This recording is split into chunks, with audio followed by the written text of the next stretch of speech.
Hey guys, and welcome back to the Everything Anime Podcast. I'm your host Shinry. Here at the Everything Anime Podcast, talk about everything anime, manga, video games, TV shows, and whatever relevant topic we feel like talking about. Today's video is on Demon Slayer chapters 21 through 30. Now, if you're not familiar with the Demon Slayer reviews that I do, it's different than like the One Piece and Black Clover and My Hero chapters I do because I'm caught up and I'm currently reading those. With Demon Slayer, the reason why I start these videos is because when I was in New York City, Mugen Train was showing in theaters, and I had the day off. I was bored. My friend in New York lived way too far away, and I had nothing to do. I had no interest in Demon Slayer when it came out. It had been out for years at that point because I had seen Inosuke cosplayers a lot, and I had seen Tanjiro cosplayers, and I had seen Zenitsu cosplayers, and I kept hearing Zenitsu shout Nezuko annoyingly throughout the con. So I knew about Demon Slayer, but I didn't watch Demon Slayer because I was like, it's not my kind of thing. But what got me into it is that I binge watched most of Demon Slayer Part 1 pre the movie. And I more had it in the background. I paid attention to some scenes, but overall I wasn't really paying attention. It was towards the end versus a spider demon with the webs and him using the fire breathing technique that I was like, okay, this might be something I like. Then I went and actually watched the Mugen Train movie. Loved the first half of it. Did not love the second half of Mugen Train because, like I said, the Fire Hashira at the time, I just felt like I wasn't really connected to him.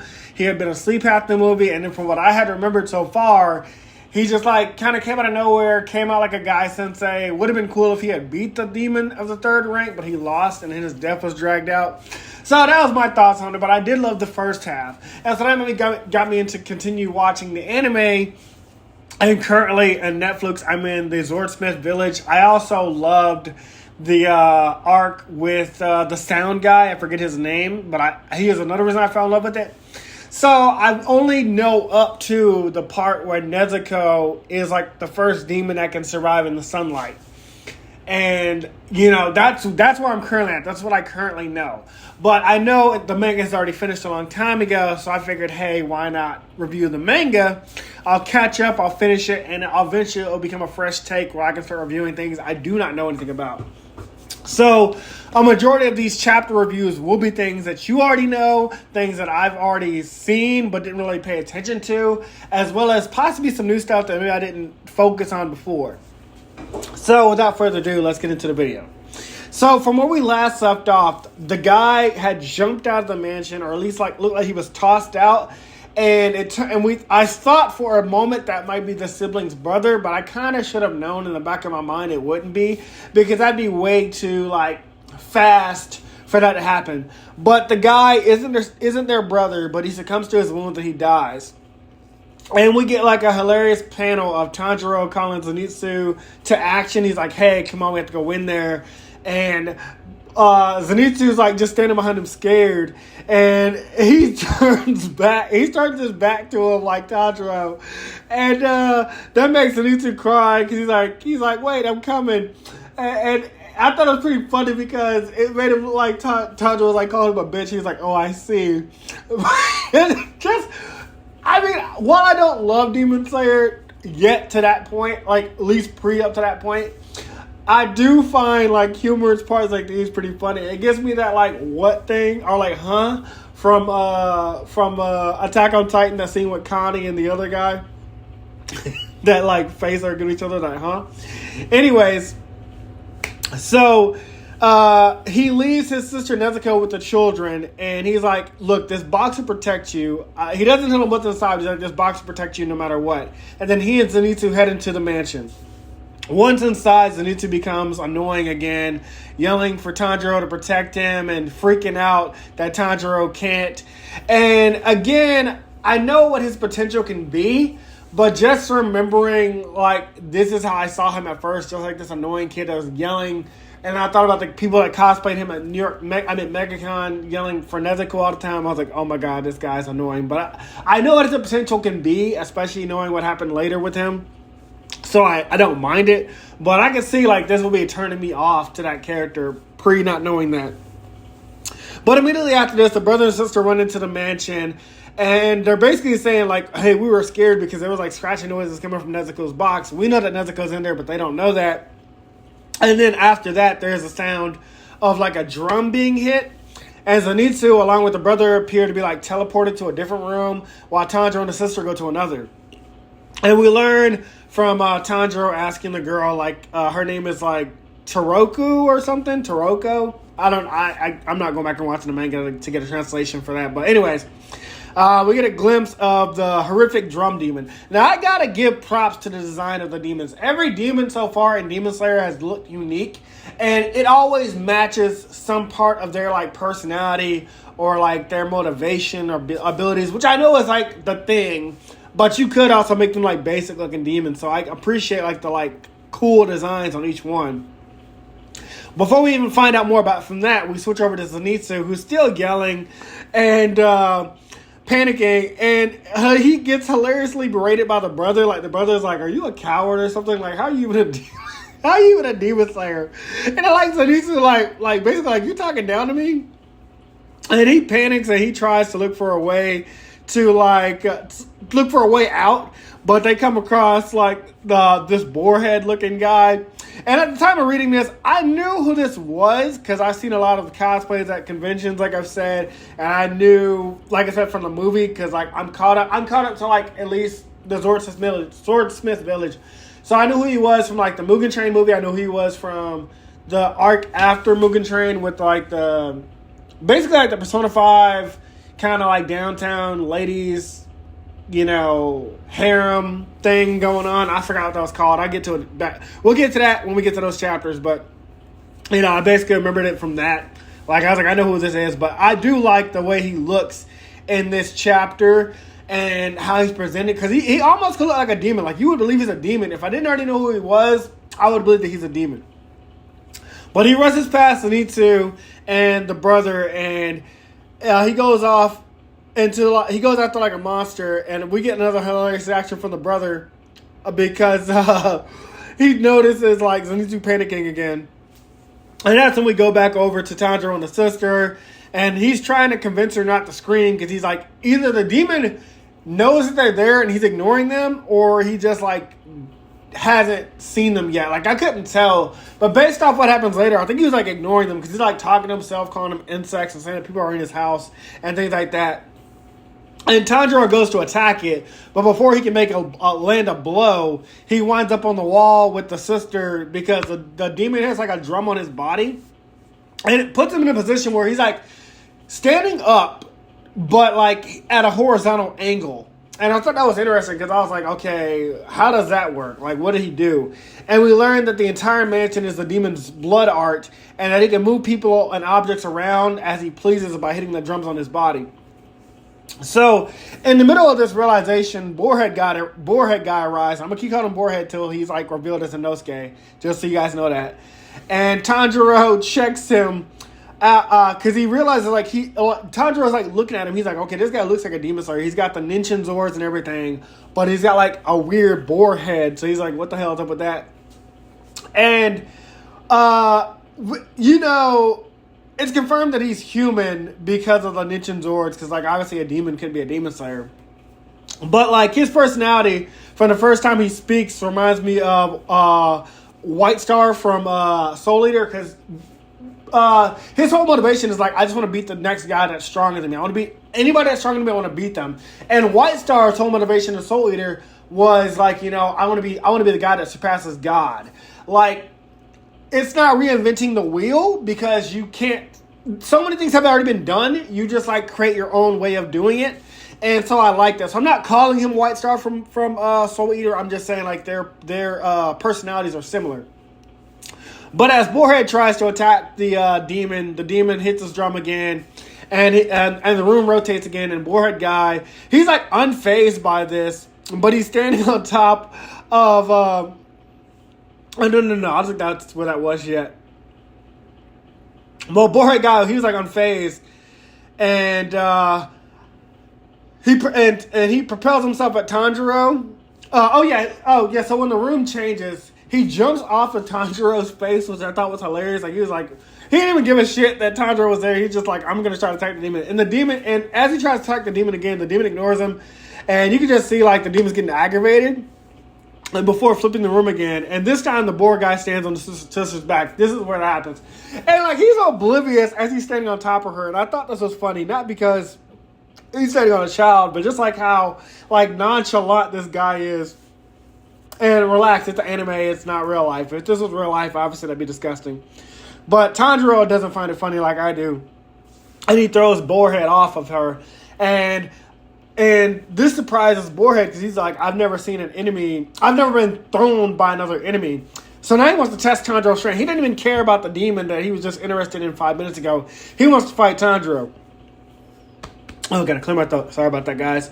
But the drum demon does appear to be aware of them. I made a note about that because instead of rotating the room, he just beats his drum and then a claw strikes up the walls between them.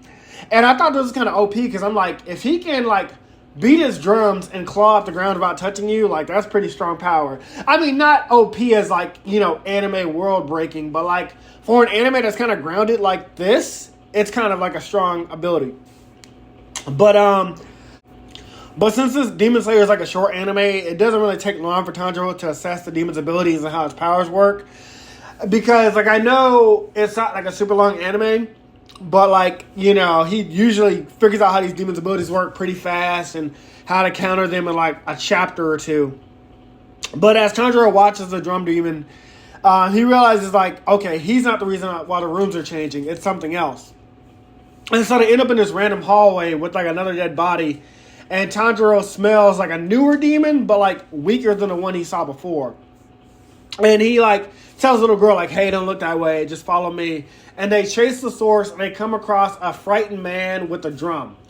And then before we can get answers to that, we switch it back over to Zenitsu and the brother as they encounter the second demon that seems to like he was like hiding under the mansion. Like I'm not the way it's portrayed, I'm thinking like they got outside for a second, but assuming since they can't escape the mansion just yet, I'm assuming they're just inside and be crawled out from something.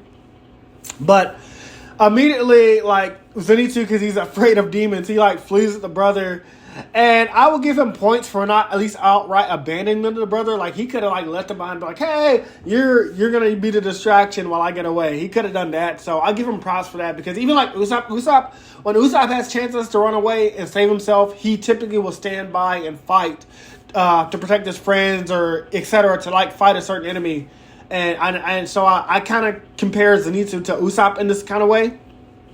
But I'm gonna call this demon the tongue demon because it has like a long tongue and it uses like a whip and slices objects. Again, like there's no real names to all these demons, so I just kind of them like based off their abilities or how they look or how they act and things like that. So I'm gonna call this demon the tongue demon. But despite them running away, Zenitsu urges the boy to save himself because the tongue demon is like after them, but the boy's like, "Hey, I'm not gonna leave you." And Zenitsu's kind of touched by this, but the tongue demon catches up to them before they can even like resolve that. And out of overwhelming fear, Zenitsu falls unconscious. And again, as someone caught up in the Zoroastrian Village arc, I'm aware of what this means. Like, he's about to go OP as fuck. He's about to become really strong. But reading through the manga for the first time, I'm sure this was like a surprise and hilarious to like new fans like me. Like reading the manga for the first time, like especially because I know I didn't pay attention to this scene, it feels new to me. So I kind of like it. I kind of like seeing how like this like whole change in his demeanor. So the brother's shocked. The brother's shocked as Zenitsu falls asleep, and the demon is like also confused. Like, did that guy like literally go to sleep? And he just goes into attack while he's unconscious. And like the brother's shaking him. He's like begging him for help. He's like, please wake up. You have to save us. And this panel looks really cool. Like something swift just like cuts the demon's tongue in half, and you don't really see what it was. You gotta see like in the panel, like his hand maneuvers out the way, or like there's like a wave over his hand. And then the next panel looks really cool with Zenitsu like pushing the child behind him and standing coolly.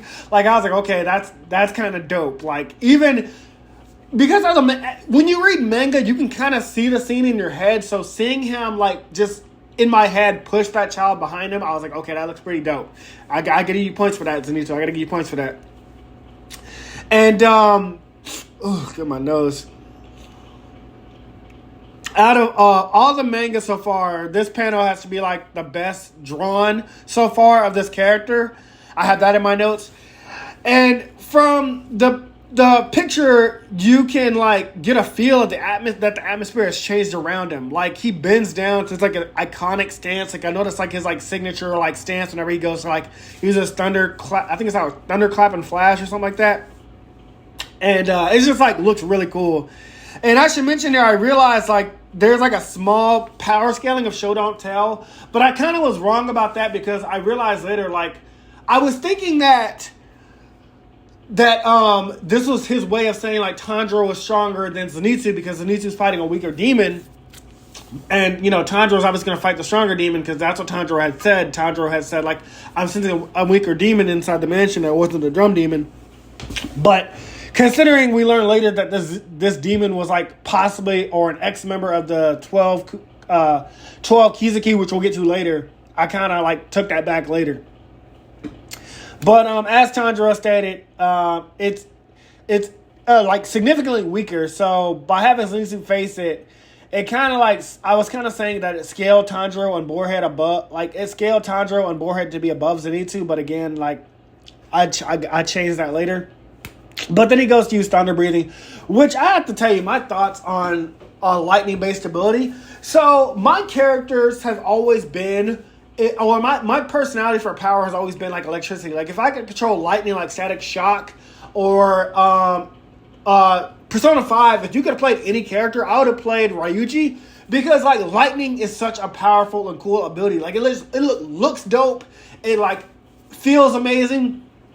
But I do have a follow-up power. Like if I couldn't control lightning, I would control air. And the reason why is because I've always, well, for one, air cuts lightning. Like air, that's why Naruto's Rasengan can beat Chidori. Like naturally, it beats Chidori. And then two, in Legend of Korra, when the guy like sucks the oxygen out of that woman's mouth and kills her, like the Queen of Earth or whatever, I was like, yeah, air is like an OP ability because if you have the power of air, you can suck the oxygen out of a room. So when we used to play this game on GameCube called Mystic Heroes, it's old. You guys might not have heard about it. But you have the powers of fire, lightning, wind, or water. And I always wanted to be the lightning dude, but our friend Dylan was like, if I'm not the lightning dude, I'm not playing. Kivon always chose water because he liked mermaids. Justin chose fire because fire was cool. And then Dylan would only play if he had the lightning dude. So I got stuck with wind. But I was always okay with wind because I was like, okay, if I can't have lightning, I'll have wind. So I thought that was pretty interesting. Oh, goodness. And so the lightning severs a demon's head in like the blink of an eye, after which he steps on the head that like he steps on the head. He's only like the moment he's like, well, he's still asleep, but he steps on the head and he awakens and he's afraid that the demon's now dead, and he's like thinking that like the brother killed him, the brother's sibling. And both of them are confused. Like the brother's like, does he not realize what he just did? And it gave me like Kavandavish from One Piece, where like, you know, that guy's like strong, but when he falls asleep, like his like killer side takes over. Which again, not reinventing the wheel, but like just something I thought was really cool. The narrator goes on to explain Zenitsu's phenomenon that before, and this is like before we learn Boarhead has been trapped inside. Oh yeah, no. The narrator goes on to explain like Zenitsu's phenomenon, like how like he gets so afraid that he falls unconscious, but when he's unconscious, like he's really calm and he can fight better. And then we learn Boarhead has been trapped inside the mansion for like 3 days, and he's been hunting down these demons. So we kind of just like flash over to that. Oh, sorry guys, I swear something's in my throat. And when we follow the boar guy, he's running to the mansion. He almost gets grabbed by the hands of like a third demon. And I'm calling this demon the glutton demon because like the way he's designed, like there's like blood on his face, which I think is supposed to resemble food or something like that. And plus he's like big, so I'm just gonna call him the boar demon or the glutton demon. But boar guy then reveals he uses beast breathing. And so I actually thought like based off the series so far, like how we had water breathing, thunder breathing, and stuff like that, I thought like it'd be all element based. So to see something unique like beast breathing, and yes, I know later there's insect breathing, there's like poison breathing, haze breathing, or mist breathing. But it's just like, again, if you had just started this in a manga reading up, I would think it's like element based, like kind of like Avatar or something like that. But I like that like they all have like their own uniqueness. And I thought it was like a nice twist. So Boarhead goes and takes out the glutton demon in a single strike. So we know that he's really powerful and strong. And as Boarhead continues to charge throughout the mansion, we come across the drum demon again, and it's rambling to himself about like how it used to be like a former member of the 12 Kizuki. So I had some confusing parts here. So as we learned that the drum demon, we learned like the drum demon's like somewhat backstory like here, like why he was like kicked out of the 12 Kizuki. And one way it's saying like he stopped eating humans, so his power stopped increasing. But then another way I read it, he ate a lot of humans, but his power one day just stopped increasing. So Mugen was like, okay, you reached the peak of your potential, and since you can't get any stronger, I'm going to kill you. But then later you find out the drum demon, the reason why he's after like the sibling's older brother is because he has a rare blood that makes him equal to 100 humans, and he believes that that'll give him the strength to become like the level of a Kizuki member again. So I was confused. I was like, well, which is it? Did you stop eating humans and that's why you got stop getting stronger, or did you reach the max of your power and so you're just not getting stronger? Like, I was confused about like what it was trying to say. Or maybe he's like trying to find out like maybe he can still surpass his peak or something like that. I just couldn't tell. But Mugen basically cuts out his eye, and that's what kicked him out. We flash over to Tanjiro, the sister, and the boy with the drum demon, and we learn that he is the missing older brother. And yes, and that's what you do learn, like he's worth like 100 humans, and he's been trapped here. Oh yeah, so the reason why he hasn't been killed yet is because the demons are fighting over him about who gets to eat him. And like in the middle of their fighting, the drum demon like lost one of his drums that like, you know, switches the rooms around or like teleports you to like the walls and stuff like that. And the boy stole the drum and beat it. And the moment he did that, like the room changed. So anytime a demon would come close to him, whether it was the drum demon, the glutton demon, or the tongue demon, he would hit that drum to keep him at bay. And he's been doing that since he's been captured.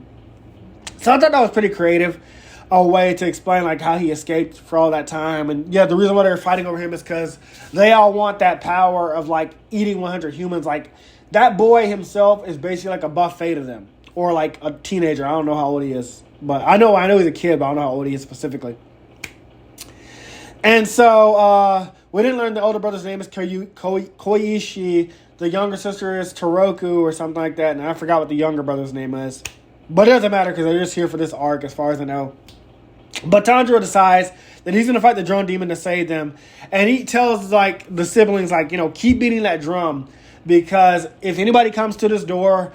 if anybody tries to open this door, but they don't like give you a code or tell you like, hey, it's me or something like that, just hit the drum, because you know you're gonna know it's not me. I'm gonna be the one here to save you. And so, thankfully, they do in the nick of time hit that drum, because the drum demon does show up, and Tanjiro goes to face him, and that's when the battle begins.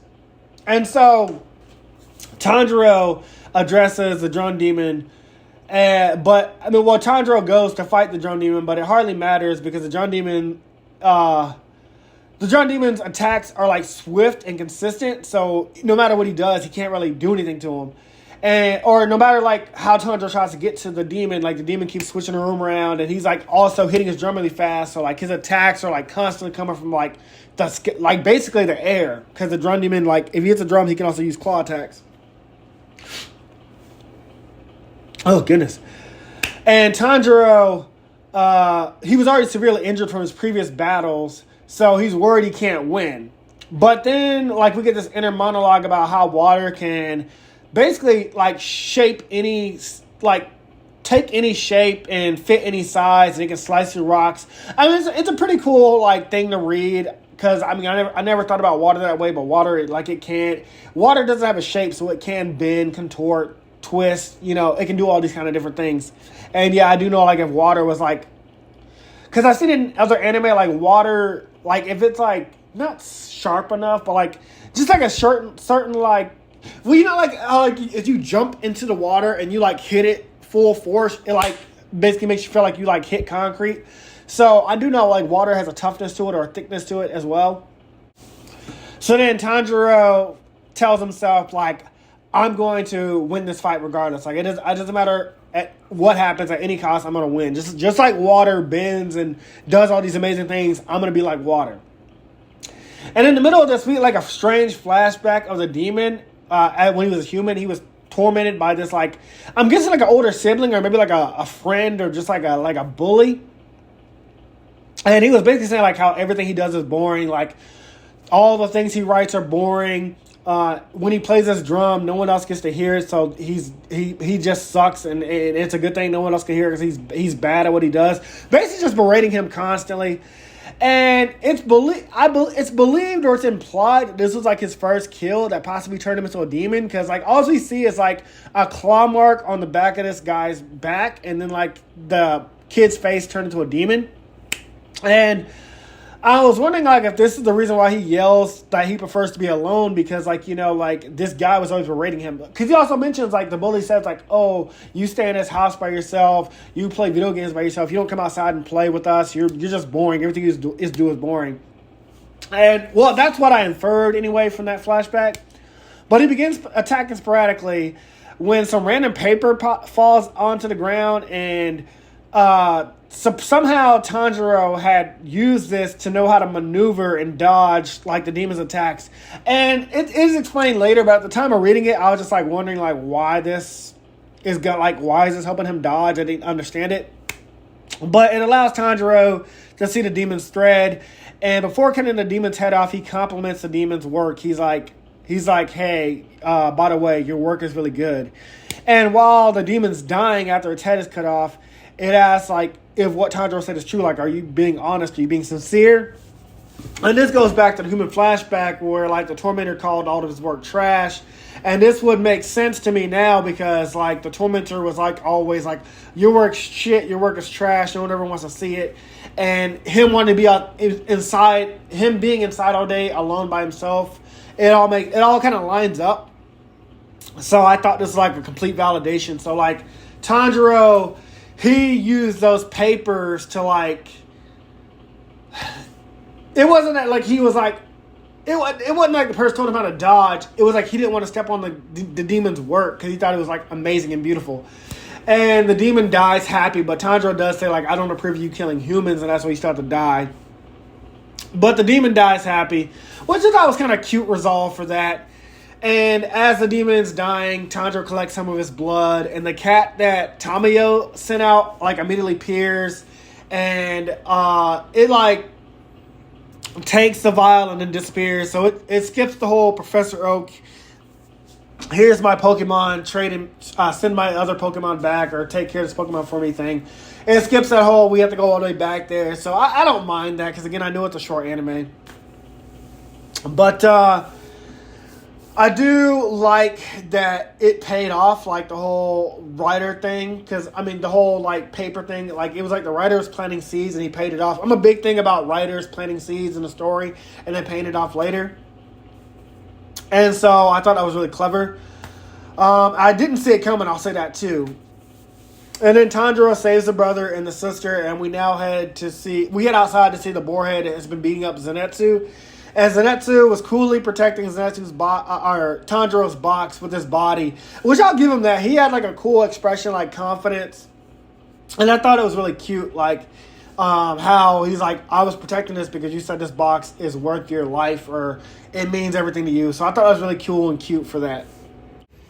Post the defeat of the drum demon, we learn whereas Tanjiro has a strong sense of smell, Zenitsu has a strong sense of hearing, even able to hear things when he's asleep, like a full conversation, and able to store it in his head. And we also learn that Boarhead was able to, he was the mysterious fifth survivor from the Demon Slayer entrance exam in my first video. Something I know I didn't pick up when I was reviewing the anime or watching the anime, because like I said, it was mostly background noise to me. Like I was just watching it so I could go see the Mugen Train movie, so it's not something I had picked up. But Boarhead had sensed the demon in Tanjiro's box, obviously Nezuko, and he tried to attack and destroy it, but Zenitsu left in the way using his body and guarded it. And we learned that even Zenitsu knew that Tanjiro was carrying a demon with him, but and the reason why he knows that is because, Zenitsu has a strong sense of smell? No, Zenitsu has a strong sense of hearing. And humans make different sounds than demons, so he could tell based off how the demon sounded, like its soul or whatever. It's not really explained, but it goes on to say like humans have like a different kind of like sound. Every human sounds different. And the more he likes someone, the more they can trick him with their sound because he can tell by if they're telling the truth or not. And it was like literally at this point, I realized like Tanjiro was sense of smell, Zenitsu was the sense of hearing. So Boarhead would either be the sense of sight, sense of taste, or sense of touch. And I'm like, because I was like, at this point, like, you know, we're not doing element powers, but if Zenitsu has a strong sense of hearing and Tanjiro came out the gate with a strong sense of smell, I'm like, okay, all of them are going to have something. So maybe like at some point we're going to have like 5 of them. But we get more detail about how Zenitsu's like powers work and things like that as far as like his healing. And I thought it was like genuinely interesting. Like you can hear kindness from Tanjiro's soul and things like that. And people have deceived him because like he's like trusted them, and when he trusts them, like it like confuses his like hearing. And so he's been wanting to ask Tanjiro directly about like what's inside that box. Like, why are you traveling with a demon? Because you're such a kind person, and I know that you're kind, but maybe you're tricking me. And Boarhead doesn't accept Zenitsu's answer, and he tries to like fight him.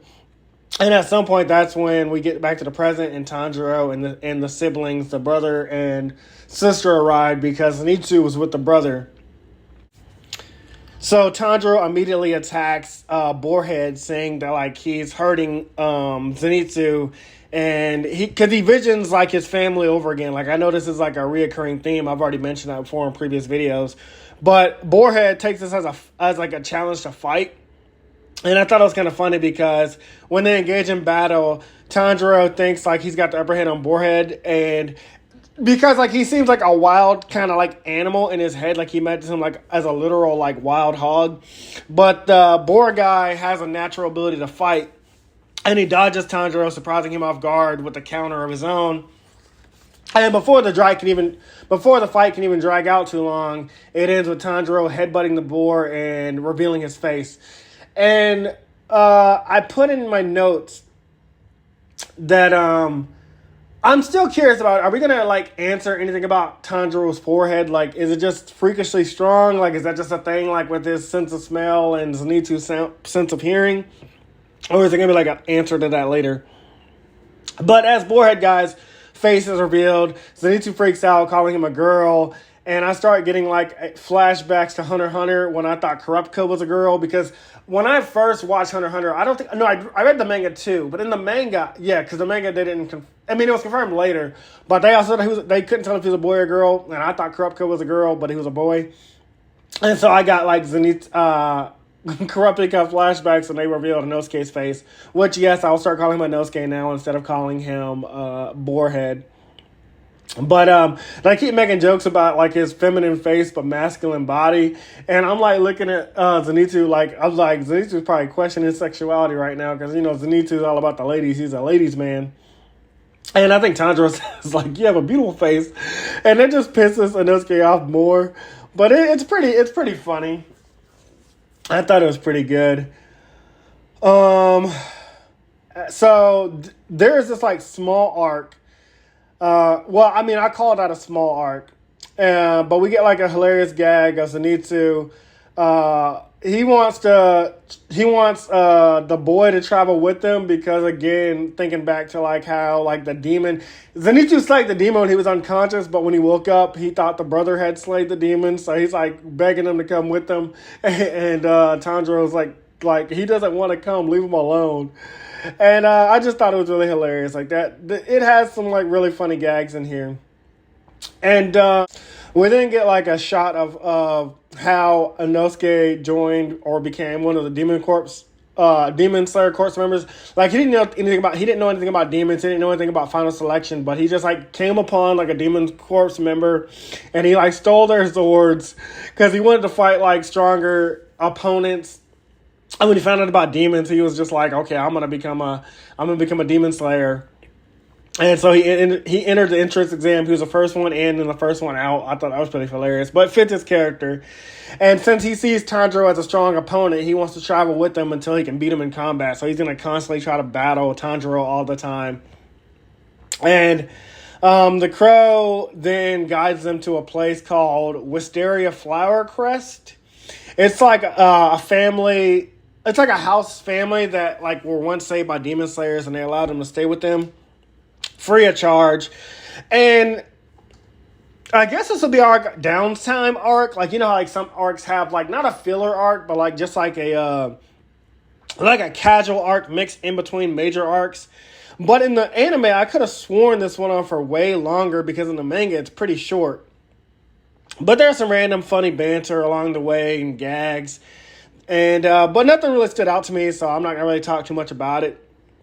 But following this starts a meme, which I'm sure you all know of, like Zenitsu being obsessed with Tanjiro's sister, because at some point, Nezuko claws her out of the box, and, you know, she shrinks herself to get in the box, and she comes out bigger. And then the moment he sees her, he starts freaking out. He was like, how could you not tell me your sister was beautiful? And again, I mean, and in the manga, it's pretty short, but you can tell, like, it's going to be a recurring gag. But it's still, like I said, I knew about this before I ever, like, read the manga, because I used to go to conventions and I'd hear people, like, Zenitsu cosplayers screaming, Nezuko! And chasing her around, and she'd run away. Like, cosplayers that actually act that out, which is fine. I mean, I'm all for cosplay, but that's already, I had this, like, thought that he would be annoying. But even the manga mentions, like, he screamed all night about it. And then we go to, like, this random time skip, and we learn during it that Zenitsu, again, was, like, all over Tanjiro about his sister being beautiful, and Inosuke kept headbutting Tanjiro to try to get him to fight him, and I thought that was pretty funny.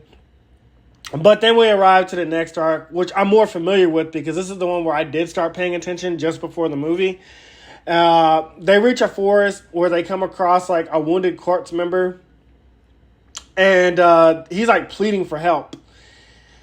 And before they can even, like, answer him or find out what happened, he's launched backwards into the air, screaming a vague line like, I'm still connected, or I was still connected. And he pleads with them before, like, disappearing in the trees. He's like, hey, please help me, save me. And Tanjiro and I think Boarhead, Inosuke, I said it's called Boarhead, they immediately decided to go save him, while Zenitsu was, like, terrified. And you get this, like, little funny thing with, like, well, I think it's done later, but, like, basically, like, once again, Tanjiro looks back at Zenitsu. He's like, are you going to help? Oh, no, that was, I think, the mansion. They don't do it again this time. But they just know Zenitsu's terrified, so they just, like, head in without even, like, worrying about him. But upon entering the forest, they note, like, there's cobwebs everywhere, or, like, it's covered in spider webs, I'm sorry. And I remember this being important later.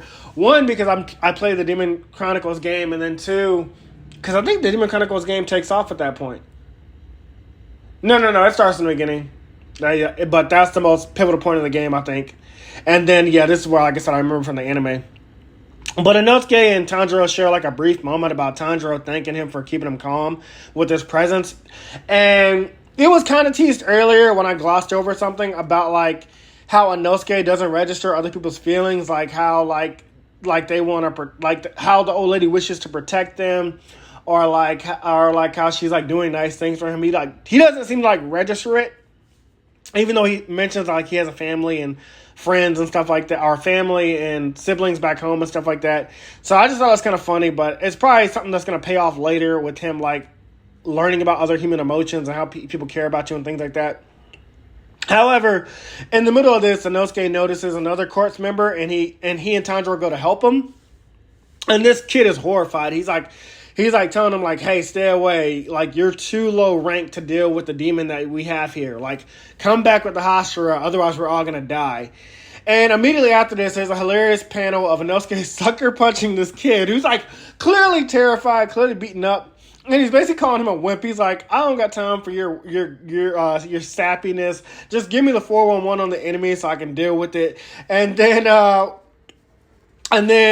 he's like, you know, that's all I need to know. And I realized at this moment, like, I see why a lot of people like Inosuke. Even though he's kind of simple, he's actually pretty funny. And then, like, I like his motivation to get stronger. Because, like, again, it reminds me of White Star from Soul Eater, which is not a bad thing. The court member then goes on to say that there are 9 other members with him, or I think there was, like, 8 other. There might be 9 or 10 total. But they're all assigned here by Crow because like they heard about a demon being here. And upon entering the forest, like when they first got there, they started slaughtering each other. And we learn that in the shadows, there's a demon that's puppeteering them with strings. Kind of like Doflamingo from One Piece, like when he like puppet mastered everybody and just rose it and made them fight.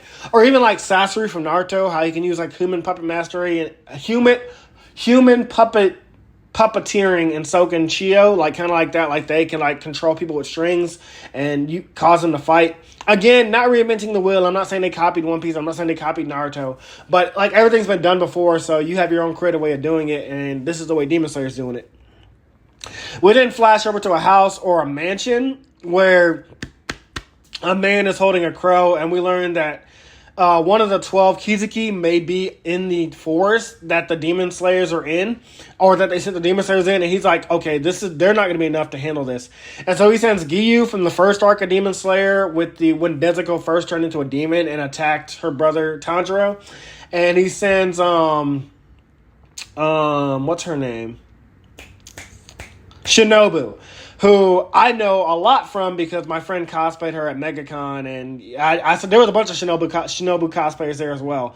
But they're basically two Hashiras, and and I know like Hashira is like the top thing in like Demon Slayer, so he sends them to like help. And then as the story continues, we flash back to Zenitsu, who remained behind while Tanjiro and Inosuke ran in. Like, they didn't even acknowledge that he got left behind. And he's kind of down on himself because he seems to accept that, like, they didn't even, like, ask him to come. Like, he's like, if they would have asked me to come, I would have definitely went. But, again, like, knowing that they're, like, how he has, like, this, like, sense of fear and dread and always afraid of demons, like, they probably didn't bother with him. And so, because Tanjiro and Tanjiro and Inosuke knew someone was in danger, they just kind of ran in, they didn't hesitate. Or at least that's how it's, like, portrayed in that way. And because, again, like, in contrast, like, Usopp kind of reminds me of Zenitsu because Usopp might be the scaredy cat of the Straw Hats, but he has always been willing to fight. He's never been left behind. So I kind of feel like Zenitsu, they'll eventually acknowledge like that he's strong. And I know he's in the arc after this as well as Mugen Train. Or Mugen Train is the arc. And then the arc after that with the whole harem ladies. So I know like they bring him along with them again. But hilariously, he runs into the forest, not because he's worried about Tanjiro or Inosuke or the other corpse slayers. He feels like Nezuko might be in danger and he wants to save her. So he runs in. Kind of hilarious, but again, fits his character. And I'm all for, like, things that fit your character, and that being the reason why they do things. But back with Tanjiro and Inosuke and the second Demon Slayer corpse guy, they're suddenly attacked by a group of dead or wounded Demon Slayers. It's hard to tell because, like, the way it's drawn, but I think some of them are alive and then some of them are dead. And they're trying to fight them, but, like, they can tell, like, the Demon Slayers are fighting against their will. And again, like I said, I think back to Doflamingo. But it doesn't matter. But Tanjiro realizes that they have strings attached to the back of their bodies, and by cutting them free, they can save them. Or at least that's what he thinks for a second. And so Inosuke makes a joke that he already knew that, and he starts saving a few of the Demon Slayers himself. And then Tanjiro tries to smell out the demon that's behind all this. And that's when we learn that there are spiders with web strings attached to the cloaks of the Demon Slayers. So it doesn't matter if you cut the strings or not. Like, even if you do, the spiders will just connect them. Tanjiro does manage to cut himself free because they try to attach himself to his clothes. And that's when he realized, like, the only way to stop this is to kill the controller demon that's behind the whole thing. But while they try to... But because, while they're trying to, like, sense while Tanjiro's trying to smell what the demon is, there's, like, a strong wind that's constantly blowing, so it throws out the location of the demon that he's smelling, so he can't pinpoint it. And upon asking Inosuke if he has a way to help, because we don't, again, like I'm saying, Tanjiro, again, Inosuke must have, like, the sense of touch, the sense of sight, or the sense of taste. And because that's where I started getting this feeling, like, okay, like, they all have some powerful sense. But that's when Tanjiro senses like a demon above them. And there's this demonic child standing on a cobweb, standing on like a web string of like cobwebs and hovering above them. And I gotta say, this panel is pretty dope with the moon behind him and how it looks, and plus the design of the demon. And Inosuke tries to fight the boy demon like automatically out the bat, but like the demon child walks off like unbothered. He's like, I ain't got time for this. And that's when Tanjiro like realizes like it's not the controller. However, he knows like that is gonna be like another demon that we have to deal with. And so then we get another dope panel with Inosuke, and this is where it's confirmed that he has a powerful sense of touch. So yes, I'm now thinking that there's going to be 2 more Demon Slayers, one with a powerful sense of sight, and then one with a powerful sense of taste that's going to join them. I don't know that for sure, because again, I'm brand new to Demon Slayer, but I'm thinking that there might be extra demons with like those other powers I might join eventually. But I found it pretty interesting though. Again, like, for someone that didn't pay attention to this part in anime, this was new to me. And I know for first-time readers, this is probably like really cool to them as well. But with this power, he locates the controller demon. And then the last panel of this chapter, it shows the demon boy forming a web between his hands and confirming that there are 5 demons here to deal with. So we know like the boy is one of them. The mother demon that's controlling them is one of them. I don't know if I got to that part yet, but the mother's controlling them. And then he mentioned something later about the father, and that's all we know so far from now. But I do know in the game that there's like another brother or something like that. I don't remember. And then the last is the father or something like that. But we'll get to that anyway. So the Demon Slayer Tanjiro and Inosuke, the Demon Slayer that they saved urges them to go on and fight the Puppet Master while he holds back his comrades. He's like, look, I'm not strong enough to take on the demons that's here, but if you guys can do it, go. And I'll handle these guys. And Tanjiro agrees, pulling Inosuke with them. And even though Inosuke is like hilariously protesting against it. And as they're running away, we come across a female demon corpse slayer who's also being controlled by strings. And she's also killed her comrades around her. So these are the ones that are definitely dead. And she begs them to like turn back. She's like, look, don't come any closer. I will kill you. And this is where we find out. That's when we flash over to the controller demon. And we learn that she's the mother and that the boy from earlier is her son. And the closer you get to the mother demon, the harder her strings become to cut. Because the closer you are, the stronger her power is. The further you are, the easier it is to cut her strings. So that's why she kind of keeps them close.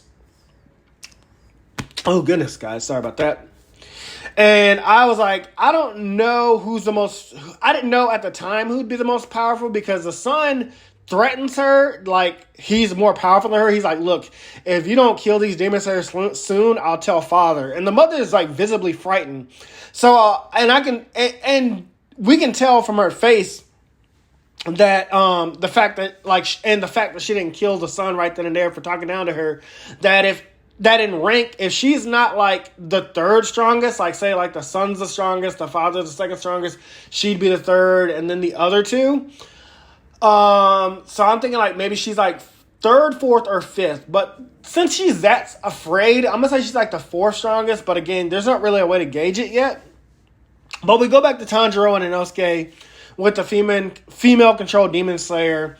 And the way that the mother is, like, controlling the female Demon Slayer, she's making her body contort in ways that are impossible for somebody. Like, her hand bends, like, all the way back behind her. And it's, like, nothing humanly possible. So you can tell, like, it's clearly hurting the girl. And Tanjiro's like visibly shaking. He's like, okay, we have to stop this somehow without killing her. And because we can't cut these strings, we have to come up another way. So Tanjiro like eventually like tricks the girl into following him, and he ends up throwing her onto a tree where she gets entangled, and it stops her from being able to like hurt herself as well as move. And so he like tells Inosuke like I found a or he's like I have a funny. He tells Inosuke, like, I know how to take them down. And Inosuke thinks it's, like, a hilarious game. And he, like, starts competing with Tanjiro. And, again, like I said, I love the simplicity of Inosuke. I think it's really funny. But the mother, however, is irritated and talks about bringing out a secret weapon. And that's where I thought this would be a good stopping point because it's about 10 chapters. So again, if you're not new to Demon Slayer, this is my first time reading the manga. It's not my first time to the anime. I'm up to the Zorsmith Village arc, but eventually I know I'm going to surpass that because I know after this is Mugen Train, and after Mugen Train is the Harem Village arc, and then after that is the Zorsmith Village arc. So I have a feeling I'll surpass my reading very, very soon, especially with how short these arcs go. But I can't wait to get back to talking about this. For now, guys, we'll wrap this up. We'll go to the sponsor part of the video, and then we'll end this one for now. The Shinry series, the Chronicles of Wayne, and Monsterverse. So I figured I'd do this outro a little bit different by showing you guys what you guys will be checking out. So, the Shinry series starts with Book 1, Shobu Samurai Project Aryoku. 10 years after the death of his parents, Shobu Samurai returns home seeking vengeance, but instead faces a choice to save his home from shadow creatures, blood beasts, and an organization once thought dead. Shinry's Shobu Samurai starts at $9.99. And if you love anime, manga, Naruto, One Piece, Bleach, Yu Yu Hakusho, Fairy Tail, Shaman King, Rave Master, Zatch Bell, anything like that, the Shinry series is definitely the series for you. You'll definitely want to check it out. The Sword of Light is probably the thickest one so far. And then these books are 2. This is Enter the Dread Zone Tournament. And the series original ending, Arado, the Legendary Conjuring Master. So, and I'll just show you guys some of the covers. Really proud of all of these. But I hope you guys check it out. If you don't like that, I also have the current published books for the Chronicles of Wayne, Love Be Damned, Cotton Candy, Full Moons, Fabled Lovers, A Cursed Virgin's Bite. If You Go Where Monsters Dance, Red will Rain Over Your House. Love Be Damned. Now, the Chronicles of Wayne is about a geeky guy, or a nerdy guy in high school. His senior year, he has a crush on the hottest guy in school, because of course he does. He's only got one best friend, and her name is Barb. Well, the hottest guy in school turns out to be a werewolf.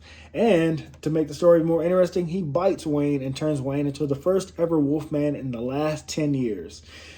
And because of that, it was also a sacred law that wolfmen should never be created. I don't want to get into too much of the Chronicles of Wayne without spoiling it, but I can tell you it's very short. This one sells for $6.99, and Love Be Caged right after it. The ending of this trilogy, Love Be Liberated, comes out in October. So I'm going to definitely do a more full in-depth review of this one. But yeah, it's an LGBT fantasy fiction story about werewolves, vampires, white witches, a dark warlock, and, well, many, many more surprises to come. So if you guys like to read, I definitely recommend. These are all the books so far in the Shinry series, except for Shinry's Beginning. I do have that one, but it's just not here with me. But yeah, I appreciate a like, support, or just a review on Amazon. Either way, thank you guys for watching. I hope you guys have a great day. Thanks for watching. Like, comment, and subscribe.